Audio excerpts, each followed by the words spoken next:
Hey Yins, it's Megan, back to tell you once again about one of my favorite block parties, Open Streets Pittsburgh. The June Shindig is almost here, and for the first time ever, it's going through the Hill District. Bike Pittsburgh is shutting down 3.5 miles of roadway from the Hill through downtown, across the Roberto Clemente Bridge, and all the way into the north side. Leave your car at home for this one and come walk, bike, roll, even skip across the bridge if that is your thing. There's always so much to do and see at Open Streets Pittsburgh. Plus, the CityCast Pittsburgh team will be there with an open mic. It's all going down Saturday, June 29th from 10 a.m. to 2 p.m. Make your plans at openstreetspgh.org.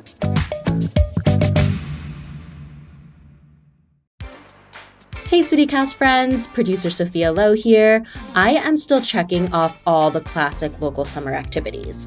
I'm going to Presque Isle for the first time. I've got tickets to a Pirates game where I will be scarfing down a renegade dog with the mini pierogies. I'm so excited. But we also want to hear from you. What's on your Pittsburgh summer bucket list? Tell us and you might hear your answer on the show. You can email us at pittsburgh@citycast.fm, or you could text us or leave us a voicemail. Our phone number is 412-212-8893. That's 412-212-8893. We can't wait to hear from you.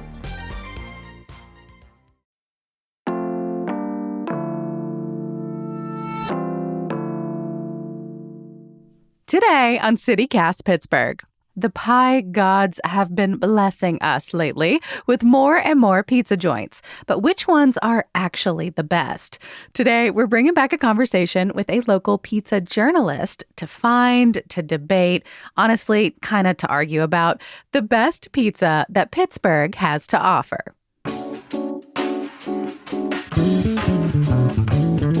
It's Thursday, June 27th. I'm Megan Harris, and here's what Pittsburgh's talking about.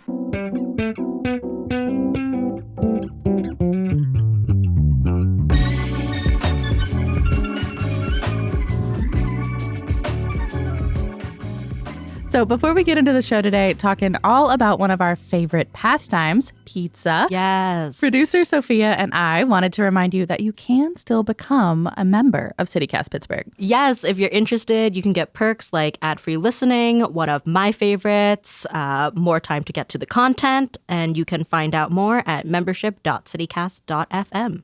Now let's bring on our pizza journalist, Dan Tallarico. Hey, Dan, welcome to CityCast. Thanks so much for having me. You know, prepping for this interview made us all crave pizza, so we ordered something that has been recommended actually in our DMs a lot since Sophia first brought this question to the team, or at least to the podcast out loud. Badamos. Yeah. Badamos is a up-and-coming favorite. Have you had it before? I never had. I've heard of it. Megan. It's been on my list. I talk about it all the time. You do talk about it a lot. Sophia campaigned really hard for the white Sicilian. Is that what we have? Yes, that is what we have. It is my favorite. And also, I actually got it this weekend. Not the white Sicilian, but I had the pepperoni and cheese already. So I wanted something different. But you also made one this morning. We're looking at your focaccia pizza? Yes, focaccia pizza. With mushrooms, peppers, and onions. It is a thick crust situation. Yes. But very delicious. Dan, what do you think? Very focaccia-y, you got that down. That's solid, super thick, but also squishy, which I think is like that's what you want from focaccia. It's like that deception where it looks like it's going to be really hard, but you get the nice squish, that bounce. So I love it. A+. Thank you. That means a lot to me, knowing how many pizzas you've tried. I know you write a Substack, and I did a lot of combing through it before having you on today. Oh, wow. Thank you. Yeah. A lot of great pizza content out there in the city. So someone's got to document it. Well, Dan, we want to dig into some of your preferences. It feels like pizza is something that everyone in Pittsburgh has opinions on. I know I've personally seen some fights on Reddit about this. Mm-hmm. So let's start with your credentials. Can you tell me what your relationship is like with pizza? How'd you get started? Yeah, I got started like anyone else. You have a birthday party, you're going to get pizza.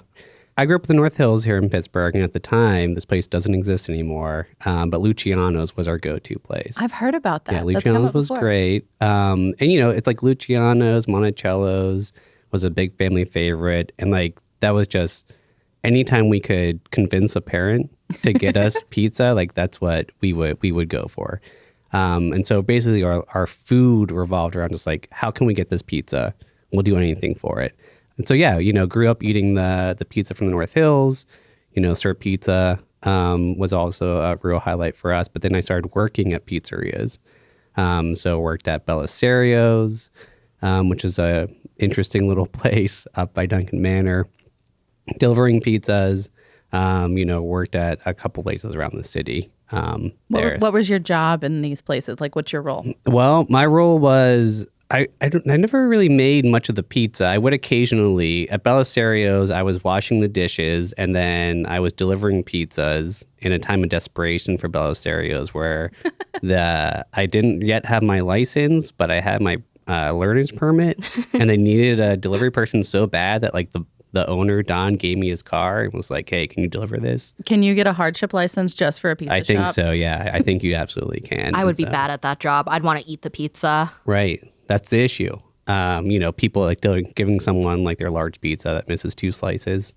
That just like everyone just be okay with that, right? You're going to eat the slices. Well, so what made you transition from being a pizza eater to writing about it?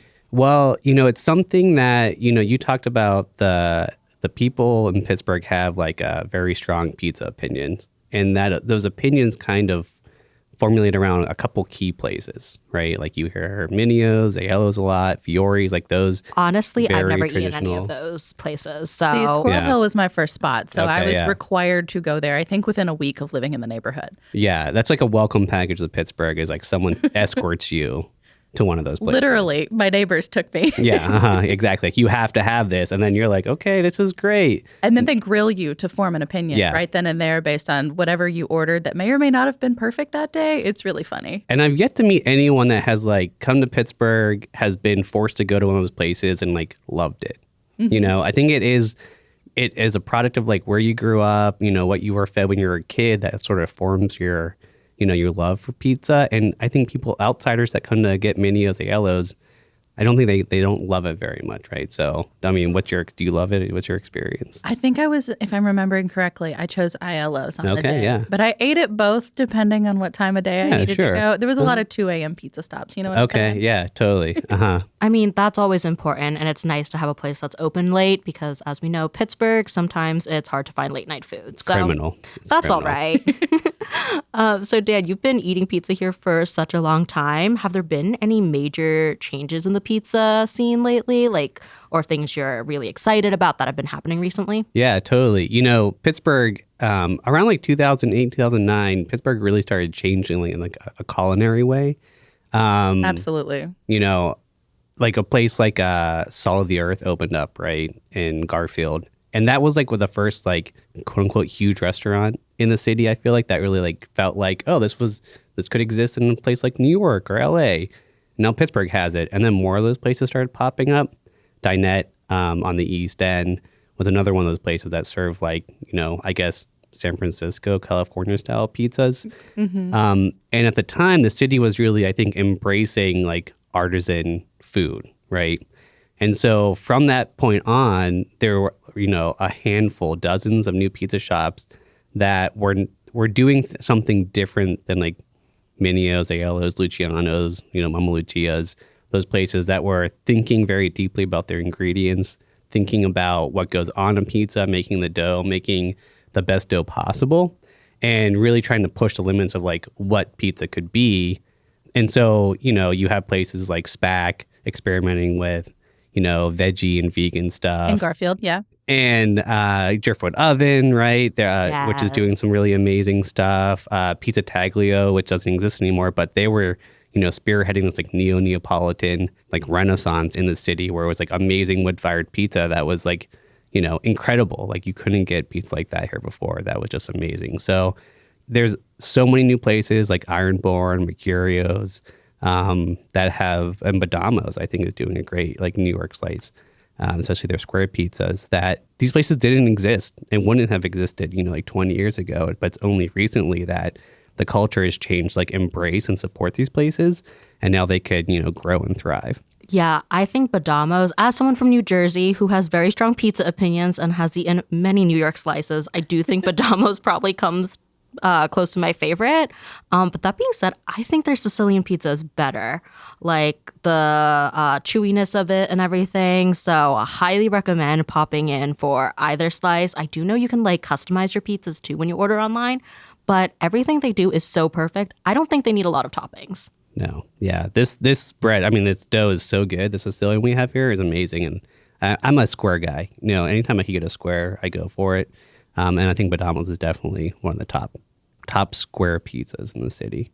Does Pittsburgh have a specific pizza style? You know, like some cities are really known for something like that, a culinary tradition, if you will. But it doesn't seem like many of our shops have been around long enough to maybe do that. I'm curious your thoughts. There's like outside the city, there's like Ohio Valley pizza that is that, you know, odd square pizza, sauce on top type of thing. Is that the one with the not cooked cheese? That is Or is sort it of a Altoona? variation of that. Okay. Beto's. I think all of that, horrific to me. It's 0 very out of scary. 10. I've heard a It's lot scary. of people say that, but then they try it and they're like, actually pretty good. Yeah, it makes sense, you know? No, if you want cold cheese, just have a good pizza like left over the next day from your fridge. But have you had it yet? No, and I don't want to. See, the trick with that, though, is you get it to go, right? And then it's the steam, it sort of like melts the cheese a little bit. So you're almost not supposed to eat it there. You get it to go, and then when you get home, it's like lukewarm cheese. Is that better for you to have lukewarm No, cheese? that sounds actually worse. Steamed cheese?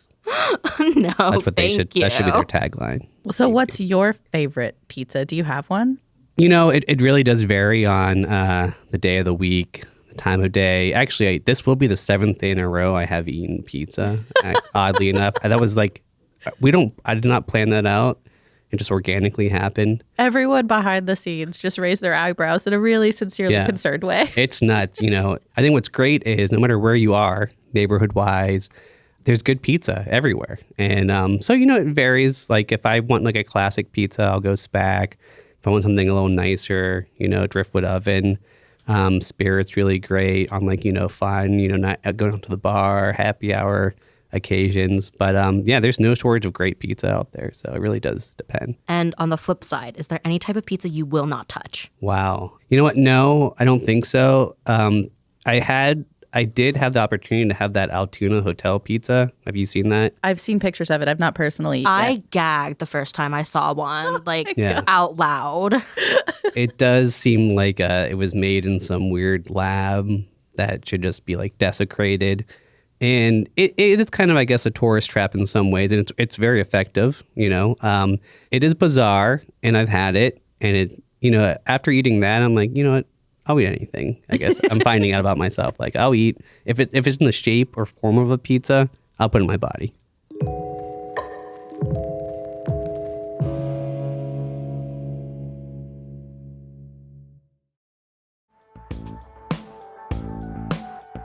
Yins know we are always here for a Best of the Berg weekend recommendation, and I am coming in hot with a big one. The Pittsburgh Parks Conservancy is teaming up with 11th Hour Brewing for a Parks on Tap tour. It's a summer beer garden series that kicks off June 30th at the Shenley Park Visitor Center. So from 1 to 7 p.m., you'll get live music, Black Cat Pizza's food truck. I can finally confirm it is so delicious. And of course, sip on a brewski. Plus, you're drinking for a cause because some of that beer money goes right back into our city parks. So mark your calendars for the Parks Conservancy's Parks on Tap tour. That's Sunday, June 30th in Shenley Park, Saturday, July 20th in Allegheny Commons Park, and Sunday, August 18th in Highland Park. Plus, keep an eye out for more about September. Tickets to the beer garden are totally free, but registration is recommended. So get online, that's pittsburghparks.org/beer-garden, and get your spots today. Hi, I'm David Plotz, CEO of CityCast. Or, as I can say now, thanks to a few weeks with Babbel, hola, soy David Plotz, el jefe de CityCast. What if in 2024 you got a little bit better every day? When you're learning a new language with Babbel, that's exactly what you're doing. And if Babbel can help me start speaking a new language in just 3 weeks, imagine what you could do in a full year. I got started with Babbel because I realized that my girlfriend, who's a native Spanish speaker, and my son, who's in AP Spanish, were conspiring against me, or I thought they were conspiring against me in Spanish. I wanted to know what they were talking about. And now, thanks to literally just a few weeks of Babbel, I'm starting to be able to eavesdrop. It is rare that something so fun and simple, and Babbel is super fun and very simple, is also so useful. So here's a special limited time deal for CityCast listeners. Right now, get up to 60% off your Babbel subscription, but only for CityCast listeners at babbel.com/CityCast. Get up to 60% off at babbel.com/CityCast. Spelled BABBEL.com/CityCast. Rules and restrictions may apply. Okay, so Dan, once again, you've tried so much pizza. So I thought it'd be fun to throw some very detailed preferences at you so you could help our CityCast team find their ideal slice. Yeah, let's start with a basic cheese. This request comes from producer Elizabeth Kama, and hers is so specific. The sauce cannot be too sweet. Number 2, the dough cannot be too puffy, nothing like bread, but also not thin like a cracker. Not too doughy, not undercooked, and not too much cheese. She also thinks that there's a limit to how many cheeses should be on a pizza. I disagree. If the cheeses match, the cheeses will work. Look, this is for Elizabeth. What do you think? I will say real quick about the cheeses. I've only had one pizza that I feel like successfully had multi-cheese on it. It was from Driftwood Oven, a 4-cheese pizza they have in the summertime. That was amazing. But thinking back to, that very basic cheese, I'm also anti-sweet sauce. I feel like what you're looking for is like a kind of a classic, pie, like a Fazio's, I feel like might fit that bill. Okay. That's on Penn Avenue in right near Bloomfield, me. Come visit, Elizabeth. We'll share some pizza. And I also thought maybe like Angelo's in Bloomfield, like something that is like a good classic pie, maybe like a Mama Lucia's downtown would fit that bill, where it's like not too much. It's like somewhat subtle. It, believes in itself. It's not trying to showboat too much. Okay. And our next request is from executive producer Mary Lee Williams. She's a vegan, so she wants a vegan pizza with a soft crust, flavorful sauce, and bonus points if the vegan cheese is actually good. I feel like that should be part of the requirement, but I didn't write this. I don't know. Vegan cheese, is there like good vegan cheese out there? I don't know. But I did think about this. Obviously, Spirit, I feel like, which I think you might be aware of. That's what I would recommend to them. Also, Spack Brothers is great, but there's also Black Cat Pizza. And Black Cat Pizza is Nick. He's like, you have to get him on Instagram. He has a forum that comes out weekly. Ooh. He does pop-ups too around the city. He's at a couple of breweries a week. And Black Cat Pizzas, like, they're very vegan. He was like at like the Vegan Fest or something. Veg Fest, yeah. Veg Fest, yeah. He was there and he had, vegan pizza. He does a cashew, like mozzarella.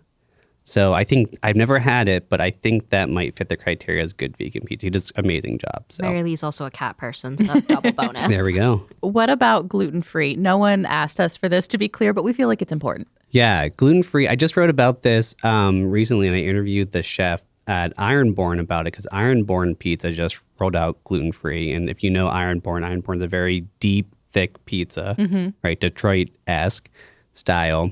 And I was interested in how do you develop a gluten-free dough, right? Because traditionally gluten-free doughs are not going to rise as much. Yeah, but they're thick. They're thick. They're thick boys and girls. And so I talked to her about it, and she said, they got the recipe from Mercurio's actually. So Mercurio's has sort of pioneered this, gluten-free dough. Everyone in the new pizza world in Pittsburgh are friends. That's so fun. And so, they kind of share the recipe, and the Ironborn people tweaked it to their liking. And so, I love that. So What a Mercurio's, you wonderful could get like a story. nice Neapolitan wood-fire gluten-free pizza, which is pretty rare. And then go to Ironborn and get your thick pizza. So speaking of wood-fired pizza, that's one of newsletter editor Francesca DeBecco's favorites. So any other spots where you can get wood-fired, bonus points if there are mushrooms on it, or it's a place where you can also get a good margarita. Yeah, Francesca's a vegetarian, so Okay. we're still leaning on that side. Nice. So, I think when it comes to wood-fired, you got to go Mark all the way. Pizza Taglio, which doesn't exist anymore, was like the best in the city. Stop giving us I know, recommendations sorry. for It places just- that aren't there anymore. That's not helpful at all. But they're important to the ecosystem. But, you got Mercurio's. They're like top 5 in the world, right? They go to Pizza Expo Ooh. every year and they compete and they rank really highly. And they're competing on just their mark, right? They're a very classic mark against the globe, and they do really well. And Gus Franco's, right, as far as like a good wood-fired pizza, they're up 28 near New Kensington, but they're definitely worth the journey. Some of the best wood-fired pizza I've had in recent memory. One more for the CityCast extended family. Pittsburgh's best salesman, Owen Gabby, he's our newest member. He wants your best thin crust option. Not picky about toppings. Yeah. Thin crust. Wow. I don't know. I think like Mama Lucia's, classic, thin, traditional style pizza, I would definitely go for that. Something crispy, almost like Badamo's, I would say. Like I like a crispy. That is not a thin crust, though. But the edges are so crispy and have a good crunch. No, absolutely They have it's a great round, crunch. I will give you that, but that is not a thin crust. They have a round that is thin. Now I will go back to Fazio's. Fazio's will do here's a pizza hack. They'll take a medium pizza and they'll stretch it out to a large. Oh. So if you want like that style of pizza that's more like New Jersey-esque, Fazio's will do that for you. So. Well, our last recommendation Yes, then. for my New Jersey Pizza Heart. Does Pittsburgh have any penne vodka pizza? I am not talking about vodka sauce. I want the pasta on my pizza. It is the thing in New Jersey. I promise my local pizza place does it. I get it every time I go back. Sophia crazy. talks about this so much. I have a friend who moved from New York here, and that's the first thing we talked about. He was like, you have to have this penne vodka pizza. I'm like, well, that doesn't exist. And then he showed me like videos online. And so it is a real thing. I can confirm. You're not. Can you use your influence to get someone to consider it? Yeah, no one has done it. I've not seen it here. I've made it myself a few times, and it's definitely we'll share interesting. Tips after this, but yeah, if anyone out there does it, maybe I don't know about it, but I've not seen it. If womp womp. you or anyone you know makes a great one, please let us know. You can reach us. You can call, leave a voicemail, or you can text us. We're 412-212-8893.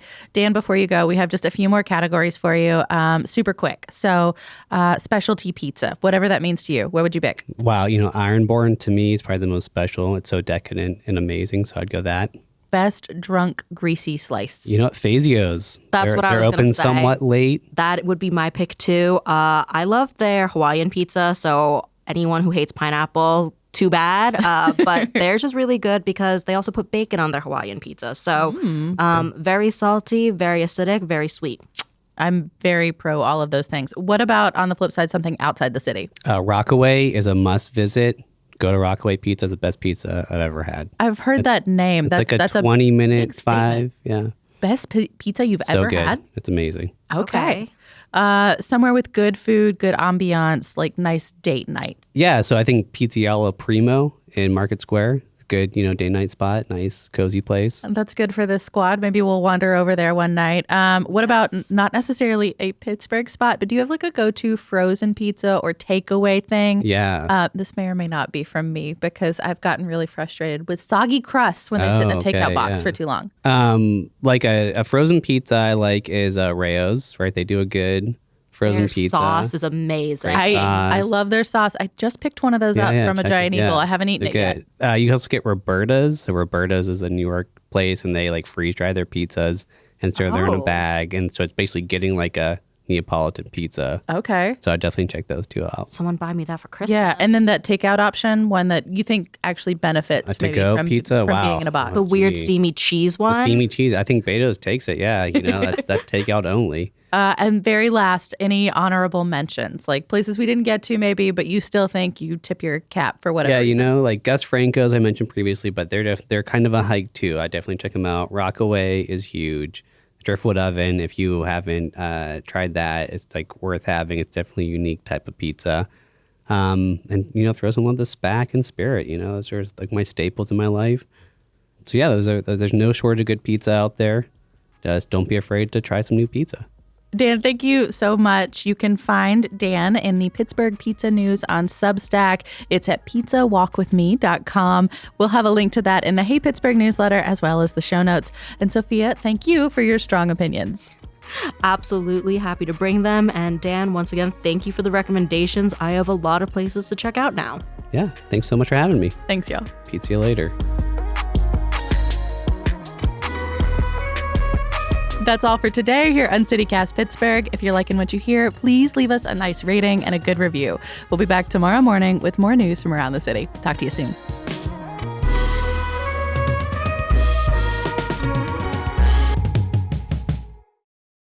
Badamos, badamos, badamos, badamos. Let's call the whole thing off.